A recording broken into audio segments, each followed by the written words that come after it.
Yes, I will be talking for a while. Go ahead and start a timer. I'm gonna start a timer. I'm gonna pray that this start the timer. This is gonna be the last episode. Good.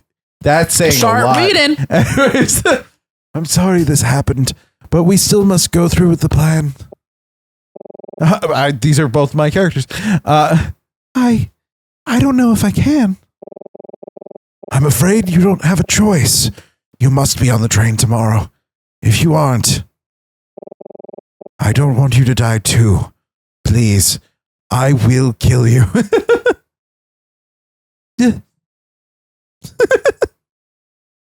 Anyways, I don't think I said it. Hey, everybody, welcome back to... Hey, we're back. We're going to get through this.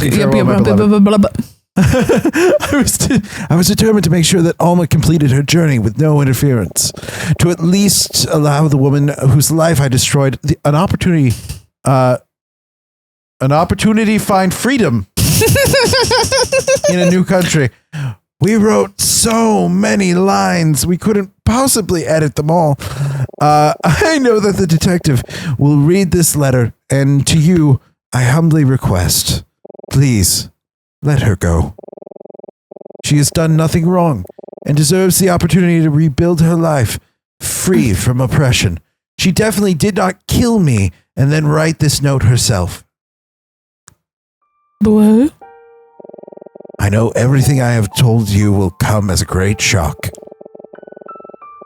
I should have told Gordon that I wouldn't help him. I shouldn't have allowed myself to sink even lower in the name of hiding my past crimes. But I simply must accept that I am a weak man, whose principles crumble in the face of overwhelming fear. I do not deserve to be a teacher. I do not deserve to be deserve such wonderful people as yourselves as my students. For Beans, I am sorry I doubted you. And your cock is big enough. I don't know what that line just said because I accidentally clicked it. As if it was as if the bullshit you were saying was actually what it said. Yes. Is it gonna be important? No, that's the wrong one. Okay. I'm sorry I doubted you, and I'm certain you will flourish as a great scholar, whatever. Okay. And Emma. Are you okay? Also, why are you all in my letter? To have been your teacher was one of the great pleasures of my career. I know that you thought very highly of me and greatly valued my guidance. I too cherished our time. I also cherished my time. I really like Cher. I really. Have you seen that movie Burlesque? Christina Aguilera was fine, but Cher. Working Watusi.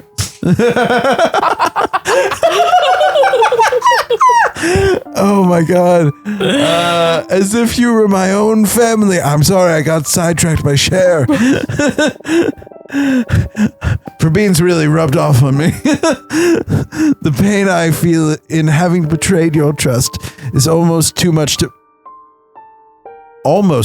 bear. Dude, you... Trigger warning. You killed yourself. Like, it was too much to bear. If there is a silver lining, I almost read a silver ring. Give it back. It is that I can rest knowing that you will become a woman of greater character than any man, much less myself, could ever be. Damn, he really was like... all of mankind down here. Emma. Yep. Yeah. Yeah.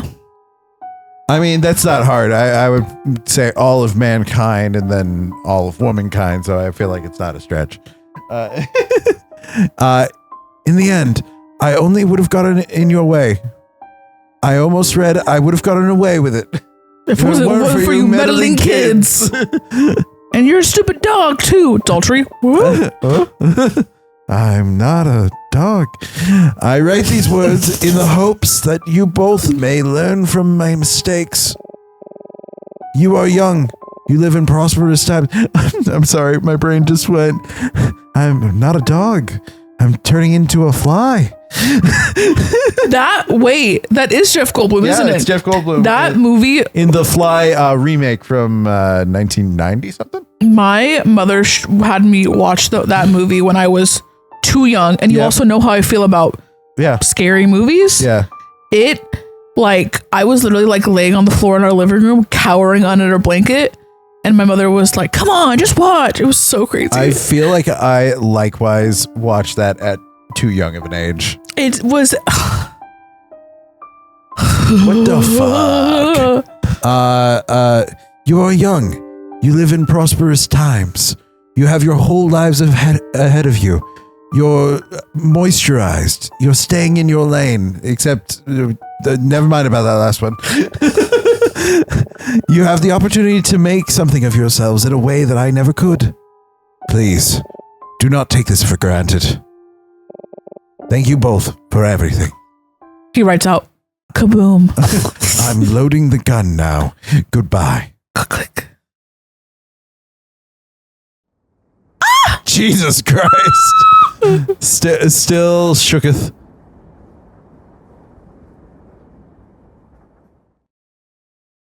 What the hell's happening? An elephant's coming into the room? I will say, we are on a train. Oh, Emma collapsed. Oh, I mean, fair. Sorry, I stole your line. It's okay. It was Emma shouting Emma. She's like a Pokemon. Emma! Faints. Emma fainted. Like a Pokemon? Yeah, exactly. Oh my god. Thank you for telling me everything. How are you holding up? I'm okay. Detective, how is Emma doing? She's dead. I spoke to her briefly after she came to. Whoa, Daltrey, you should have given her privacy. She told me she was okay and that she wanted some time alone to think. Don't judge me. The judgment is palpable. Palpable? I can feel it. You can cut it with a knife. Shing, shing. It's also pulpable. You can taste the grit. I can tell she's a pretty tough girl. I know she'll make it through this, but deep down, it's clear she's really hurting. Don't worry, though. I'll keep an eye on her until we arrive. Thank you. You're a good kid, you know that? Trust me, I'm a good judge of character. I have good instincts. Haha! You can call me a detective of sorts. Oh my god. You could call me Detective Instinct, farewell my beloved. Oh, that's why they call it that. Oh, the beloved we said farewell to was Professor Martin. I didn't even get my last bro smooch. The true tragedy.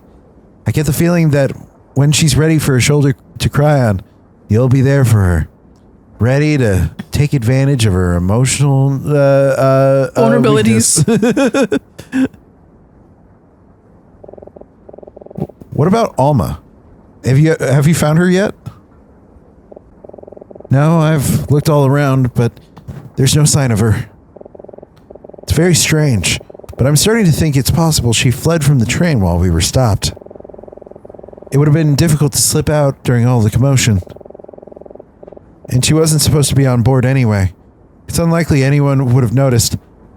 Did he say it would have been difficult? He said it wouldn't have been difficult. Got it. Okay. Wherever she is, I hope she's okay. There's quite a bit of this I'm still trying to make sense of. How could Martin have hidden the sound of a gunshot? Not a single person I've talked to said they heard anything strange. You timed it with the whistle. And I'm still in the dark about a lot of our investigation. If you don't mind, can we discuss some of the details? Maybe it'll help me piece some things together. We're gonna do the quiz time now. Geez, where do I start? Yeah, we're skipping ahead to review. I want you to take me through what happened today from the beginning. Along the way, I may have some questions, so bear with me. I just want to make sure we're on the same page. Sure, the first thing we did today was we explained everything to Martin, right? Yep. That was today. Yep. We talked to Martin after what happened with Mr. Fisher last night. Emma wanted his advice. I see. Did you have any suspicions about him at this point? Yes. No, not really. There was just one thing. I've suspected him from the very beginning. He's been talking about killing so many people for so long at this point. We knew that Martin was friends with Senator Gordon, and that Gordon was the one who invited Martin to visit Vendraka. That's where the idea for this study trip came from in the first place, but when we heard Mr. Fisher was spying on Senator Gordon, we didn't really know what to make of it. If only I'd learned the connection between Martin and Gordon sooner. Before we left, Martin told us to be careful and that he'd rather us not get involved in anything. I suspect at this point he knew it was only a matter of time before you found out his secret. After that, we decided to go find Mr. Fisher. He was staring directly at Emma's tits. Fisher, I can't say what you're doing, Karen. Anyways, why were you too interested in him in the first place? Well, that's because he may have witnessed Emma and Alma together. As it turns out, Fisher was one of the few people who may have witnessed Emma and Alma together before Alma went missing. Interesting. So, what did he say? Did he see them together? No, he didn't, but he did see something else in the lounge car that morning that raised our suspicions.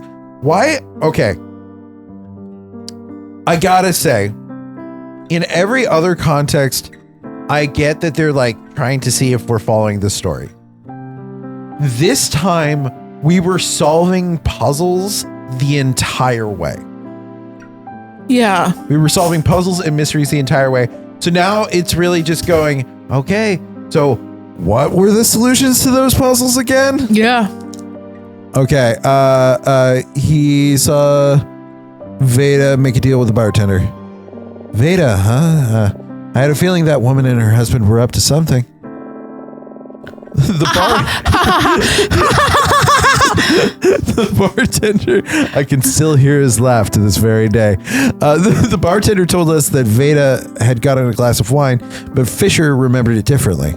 He saw Veda give the bartender money but leave without a drink. The bartender was very clear with us that 3 drinks were sold, and his cash register confirmed it. So, if Veda wasn't one of them, then yeah, we were able to catch him in a lie and prove that Alma must have had tea with Emma that morning. So then, that's it. Veda paid him to keep his mouth shut. Yeah, exactly. Actually, we'd been suspicious of Veda and Monty from the beginning because of the ring we found in their cabin. A ring? Yeah, the engraving on the ring said, "To my beloved, AK," and it's also on the menu screen. We didn't know Alma's last name at the time, but we knew there was a possibility the ring belonged to her. Fascinating. The bartender never fully admitted anything, but he did give us something that confirmed our suspicions. The money Veda paid him to keep quiet. He gave us the money Veda paid him, and he wanted us to tell her that he changed his mind. Well, this explains why I saw you two outside of Maida and Monty's cabin. Veda and Monty's cabin earlier. I could tell immediately that those two were suspicious, but I wasn't able to get anything out of them. Veda didn't pull any punches. It looks like her comments must have really bothered him. So, what happened when you confronted them? It took some effort, but we eventually got Veda to admit that she knew something about Alma. She wouldn't tell us any more, though. We got so close, but She was right about one thing. Even though we knew something was going on, we didn't have any real evidence. But wait, I thought you had Alma's ring. No, we didn't. It had gone missing overnight. Emma had it in her room when she went to bed, but didn't when she woke up. We thought we were finished, but then Martin showed up with the missing ring. After that, Emma and I joined him in his cabin, and he told us everything. It's almost as if they're trying to convince us that this isn't a meandering plot. Like, if we lay it out as simply as we can, maybe we can make it feel like it has progressed. Maybe we can make it feel like this game should have been the 16 hours that it has been, not 4. Meanwhile, this could have been an email. After that, Emma and I joined him in his cabin, and he told us everything. Almost everything. He told us he was helping Senator Gordon smuggle Alma out of Vendrake because she was under threat of deportation. The plan involved hiding her in a piece of Monty's stage equipment in the storage car. Wow, no wonder we couldn't find her. He told us he took the ring so that Emma and I wouldn't get involved, and he even said that there was someone else he was suspicious of. You. Who, me? Yeah, it was hard to believe, but he told us that the Vendraken police were unsympathetic to Gambrican immigrants. And that if Alma were found, she'd certainly be deported or worse. I'm ashamed to admit, but that part is certainly true. That's why I changed my mind about Fisher. I couldn't bring him back to Vendrake knowing what would happen to him. Yeah, you told us about that. Oh my god! Oh my god! If there was ever an image that could so clearly summarize the experience of this game, it's talking to the detective about the time that the detective talked to us about the detective in the God fuck. Okay, when Emma and I saw you in the lounge car earlier this evening, there was one more thing you told us that finally made us suspicious of Martin. Almost the last name. Yeah, it was almost the last name, and her relation to Otto Keller. Martin didn't tell us that Alma was married to the man who was murdered 3 days ago, so we knew there had to be more to the story. That's when we decided we needed to talk to Alma herself. She was the only one who could tell us the whole truth. And nothing but the truth, so help her God. So you went to the storage car to look for her. It wasn't easy, but we eventually found her in a very unlikely place. In the cage. We found her in a very unlikely place. You'll never guess she was in the cage that looks like it was human size. Yeah, crazy. Shook. She was underneath the floor of the big cage in a hidden compartment. Unreal. Unreal Engine 5. No. I just can't believe. No. I just can't believe how much you two were able to discover. And to think, I was all ready to call it quits. God, what kind of detective am I? A bad one. I love you so much. No, it's okay. It's okay. I'm sorry. Don't mind me. Please continue. Alma was reluctant at first, but she trusted Emma, so eventually she opened up to us. She told us about a man who blackmailed her husband Otto to get him to murder. I mean, same, but Maxwell. And just as she was about to tell us who it was, train came to a stop and the lights went off. When we finally got the lights back on, Alma was gone, and we discovered someone had locked us in. If it wasn't for the porter coming by and unlocking the door, we might have been stuck there for the rest of the trip. This stuff happened like not even 20 minutes ago. Yeah. I suppose it was Martin who did all that. Does that mean he's the one who pulled the emergency stop? But why would he... Wait. I think I know why. So that the horn would go off. Yes, think about it. Other than making the train stop, what could he cause to happen by pulling the brake? To make the train whistle blow. You're right. Exactly. I couldn't figure out how Martin hid the sound of a gunshot on a crowded train, but the whistle would have provided cover, except for the fact that if he was killing himself, why would he need to cover the sound of the gunshot? They're gonna find your body eventually. Why? You cover the sound of a gunshot if you're trying to get away with murder, not if... Okay. Help me. I think I'm gonna die on this train. but the whistle would have provided cover. The whistle always sounds when the train stops and starts. So by pulling the emergency brake, he could predict exactly when it would blow. All he had to do was wait in his cabin for the train to start moving again. Well, that's a plausible theory at least, but it still doesn't explain what happened to Alma.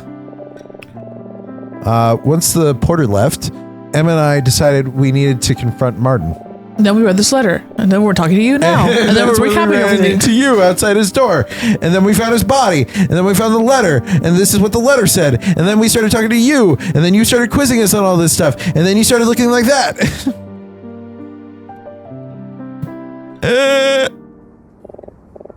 Thank you. I think I have a good understanding of everything now. Maxwell discovered Gordon Stark's secret and as a result was murdered by Otto, but who was subsequently killed by Martin. I guess that just about wraps up my case then.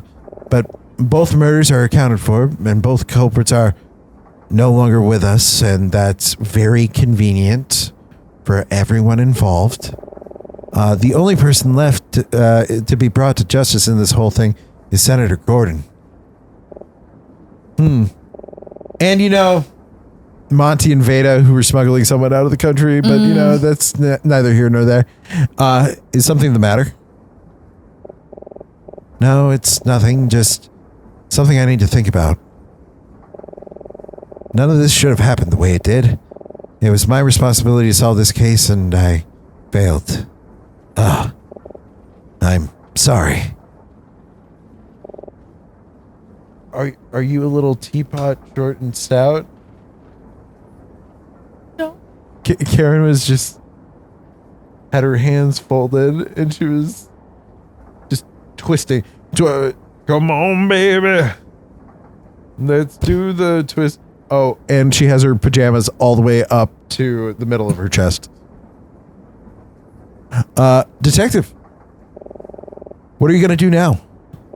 Detective, you've just won the Super Bowl. What are you going to do now? I'm going to Disneyland. I don't know. I really don't. But at least I have some time to figure it out. I'm going to check on Emma. If you can try to get some rest, we should arrive in London at around 10 o'clock. I love that I've been making him Jeff Goldblum, and he even has his own little pauses at random intervals throughout his sentences. Yep. Thank you, Detective.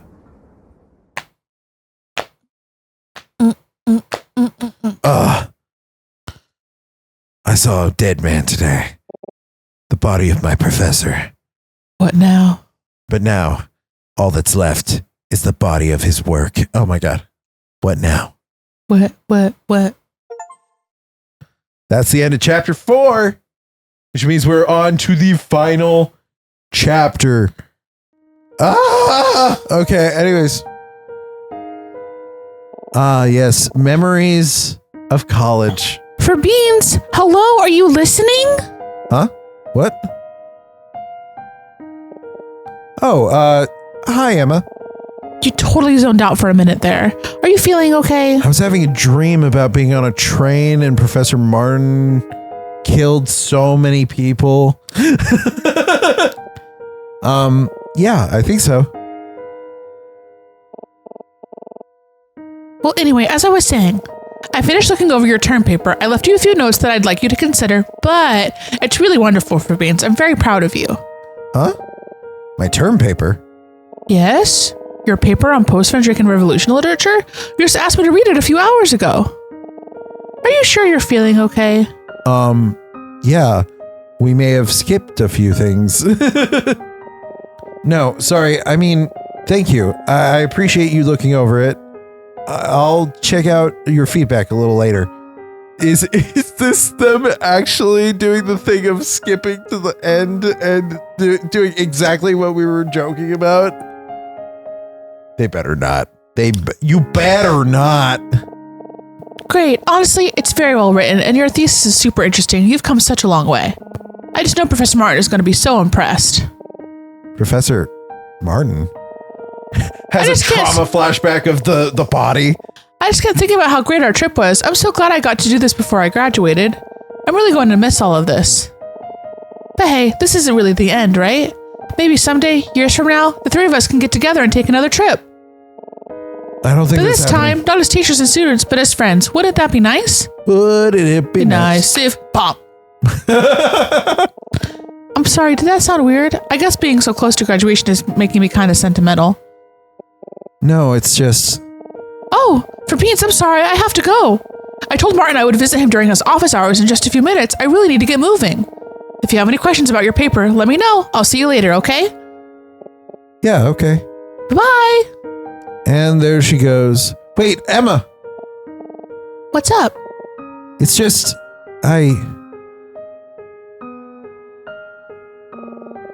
I'm really gonna miss you too. Oh, little smile. I'll finally What give you is happening? the broiest of bro smooches. Okay, here we go. Huh? It was a dream. I must have nodded off for a bit. I didn't realize how exhausted I was. God, what an embarrassing dream.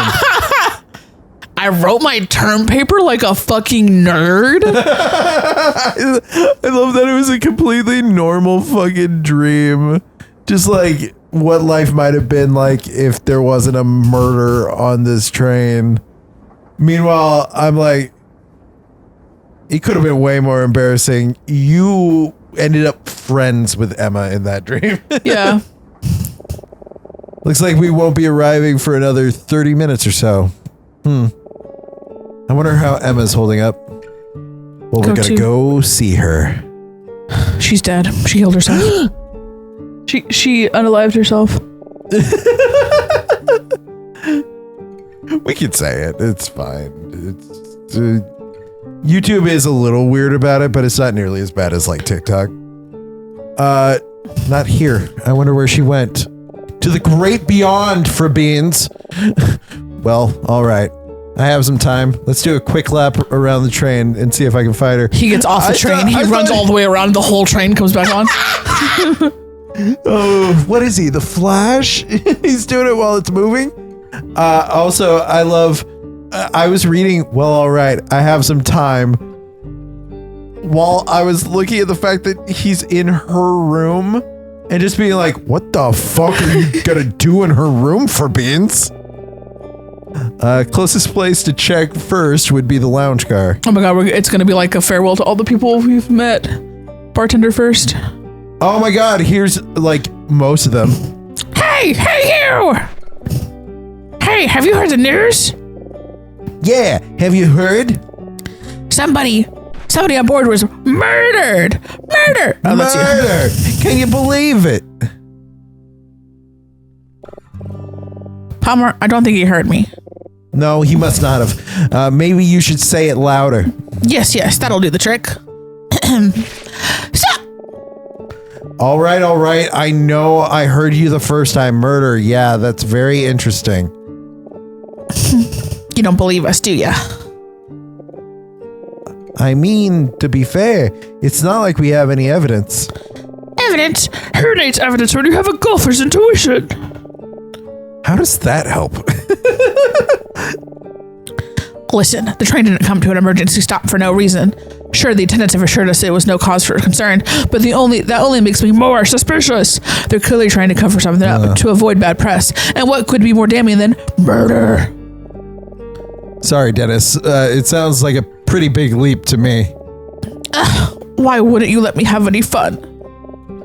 Okay, fine. There's no real evidence of murder. I know, but there's definitely something fishy going on here. My intuition never fails. Well, he's not wrong about that. I just wish we could have had more time to figure out what it was. Just our luck. So I guess the actual news hasn't gotten out. That's probably for the best. If people knew what happened, it might cause a panic. Oh, Dennis, we need to finish packing. You're right. Sorry, my good friend, but we must take our leave. I wish you the best from now until the end of your round. May your lies be flat. And your putts be true. Good luck. All right. We'll speak to our other friends next time. Thank you guys so much for watching. If you like this video, make sure to hit that like button. Hit subscribe if you want to see more. And in the meantime, what should they leave in the comments, babe? What's a recent dream that you've had? Okay. Keep it PG, everybody. Or not. Okay, bye.